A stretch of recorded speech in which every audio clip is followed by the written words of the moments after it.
Good things come to those who wait.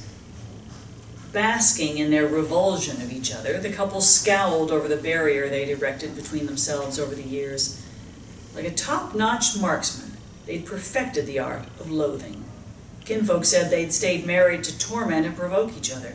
Today, like hundreds of others, Claire watched as Glenn flicked ashes toward the ashtray. He missed it by a foot.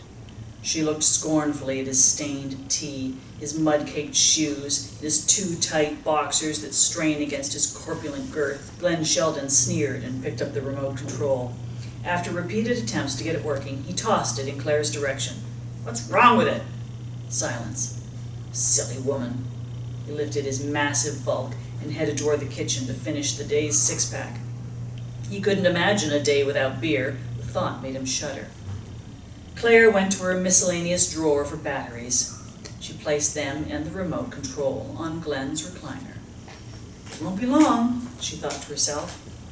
Claire abhorred disorder and dirt. For 25 years, she'd lived with both. Soon after their marriage, she discovered not only was Glenn unclean, he was also gluttonous. He'd never be polished or chivalrous. Adding insult to injury, he'd gained 245 pounds.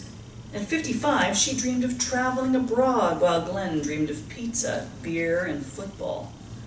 Glenn waddled into the room and tossed the empty beer can toward the overflowing wastepaper basket. Claire focused on his girth. "What are you looking at?" he slurred. Silence. He panted with difficulty. "What's the matter with you?"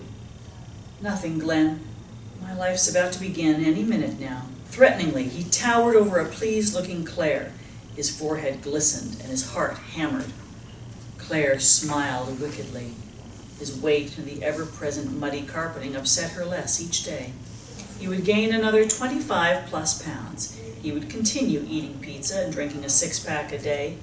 She only had to wait. Glenn shuffled to the recliner. He lowered himself onto the seat. The remote control shattered. Slivers of plastic pierced his behind and thighs. "Damn woman trying to kill me," he thought painfully. He wanted to strangle her, but didn't have the energy to do so. Instead, he stared angrily at Claire as tears threatened to flow. She marveled at her cunning.